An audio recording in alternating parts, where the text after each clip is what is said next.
Hello everyone, study with us में आपका स्वागत है। और आज का जो वीडियो है वो रिसर्च एप्टीट्यूड का पार्ट 3 है। और इसमें भी मैं जो महत्वपूर्ण क्वेश्चन है वही डिस्कस करने वाला हूं और ये काफ़ी इंपॉर्टेंट है।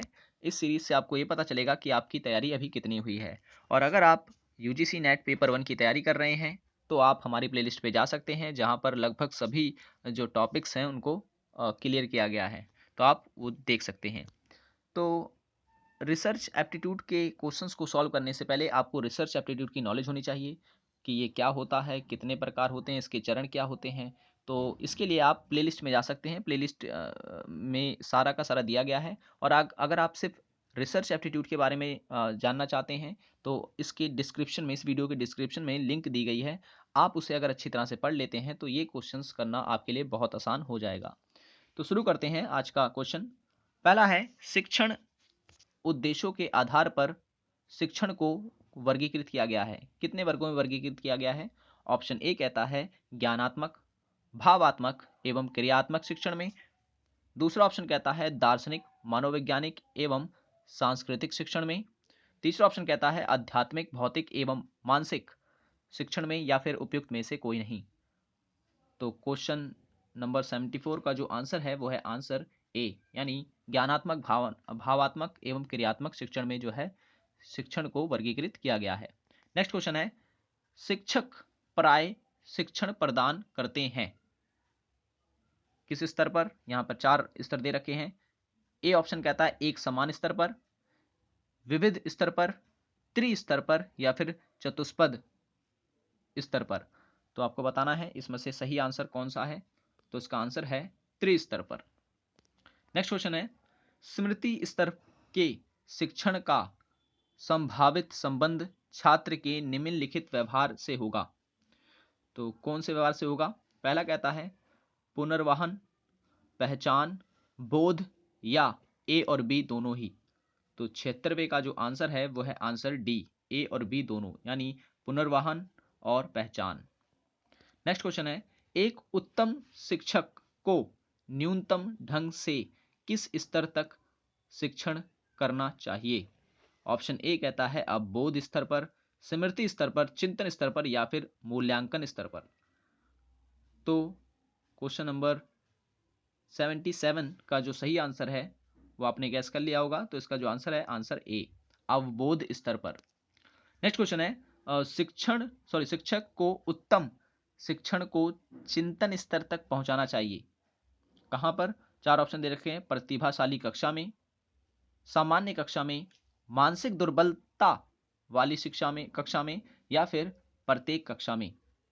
तो 74 का जो आंसर है वो है आंसर ए, प्रतिभाशाली कक्षा में। नेक्स्ट है, शिक्षण को स्वरूप के आधार पर कितने वर्गों में वर्गीकृत किया जा सकता है? 4 ऑप्शन दे रखे हैं। ऑप्शन ए कहता है वर्णनात्मक, निदानात्मक, उपचारात्मक स्वरूपों में।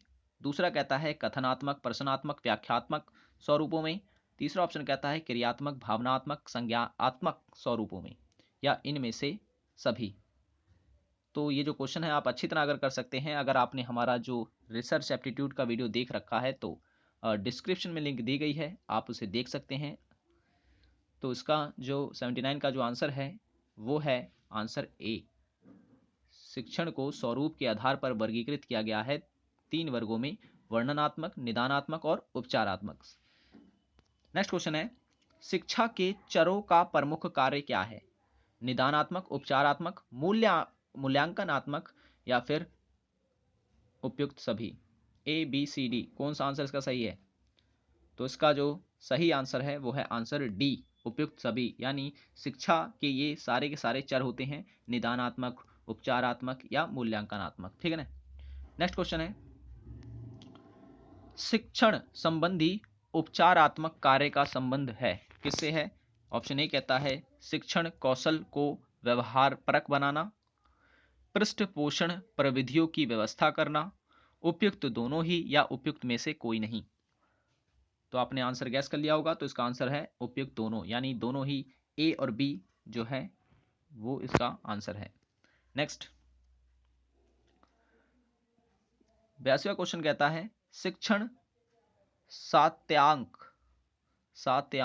की परिकल्पना की जाती है। याद रखें जो हिंदी में जो ये कठिन शब्द डाल देते हैं, तो अगर आप कोशिश करें कि इसको इंग्लिश में भी पढ़ा करें क्वेश्चंस को, इससे काफ़ी फ़ायदा होता है। क्योंकि अब देखिए यहाँ पे एक वर्ड यूज़ किया गया है सातत्यांक। अब ये वर्ड का मीनिंग जो है इसको पता करने में बहुत प्रॉब्लम होगी। अगर आपने इसको इंग्लिश में देखा हो तो इंग्लिश में इसके लिए ज़रूर कोई ना कोई ईज़ी वर्ड यूज़ हुआ होगा। तो कोशिश क्या करें कि अगर आपको कोई भी इंग्लिश के क्वेश्चन में ऐसे शब्द आ जाते हैं और आपको समझ नहीं आ रहे हैं तो उसकी इंग्लिश देख लिया करें। अब इंग्लिश के लिए मैं बता दूं, पहले क्या होता था कि जब ऑफलाइन होता था तो इजी होता था कि पेपर में हमने दूसरे साइड पे इंग्लिश लिखी होती थी, इजीली पहचान लेते थे। अब क्या है कि ऑनलाइन होता है तो अगर जैसा आपने मीडियम चुन लिया वैसा ही आता है, तो हिंदी में ही सारे क्वेश्चन आते हैं। तो अगर ऐसे शब्द आ जाएं तो मैं बता दूं, ऑप्शन होता है वहाँ पर कंप्यूटर पर, हिंदी और इंग्लिश मीडियम का। जब आप क्वेश्चन सॉल्व करते हैं तो ऊपर यहाँ पे ऑप्शन दिया होता है। अगर कोई ऑप्शन आपको नहीं समझ आ रहा है हिंदी में तो आप उसे क्लिक करके उसे हिंदी में इंग्लिश में देख लें।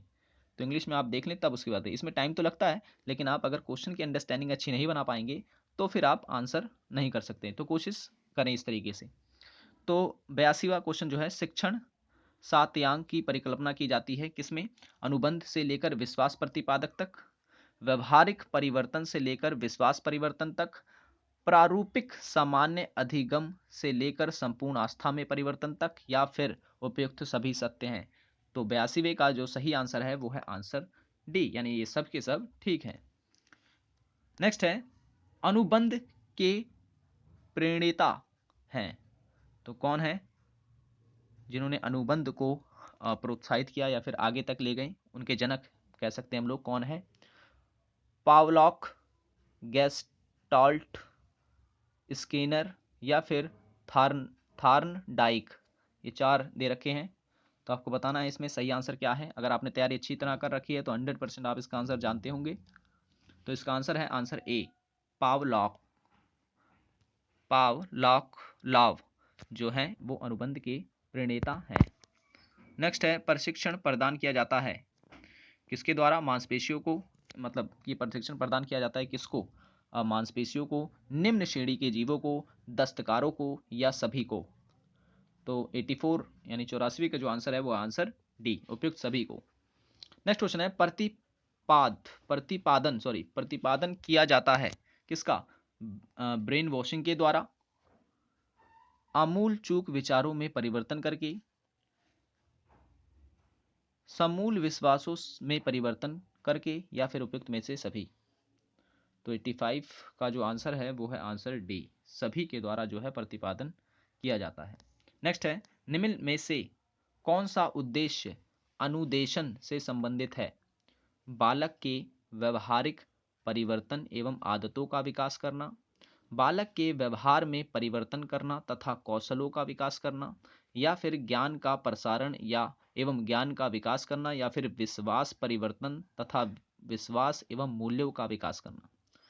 तो 86 का जो सही आंसर होगा वो होगा आंसर सी जो होगा इसका सही होगा, ज्ञान का प्रसारण एवं ज्ञान का विकास करना।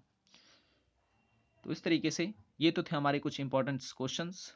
आशा करता हूँ आपको ये पसंद आया होगा। ये वीडियो ज़्यादा बड़ा हो जाता है तो इस कारण छोटे छोटे जो वीडियो है मैं डालता हूँ, ताकि आप लोग ऐसे रिवाइज प्रोसेस के थ्रू आप इजीली आप इसको कर सकें। तो आशा करता हूँ आपको पसंद आया होगा। So thanks for watching this video.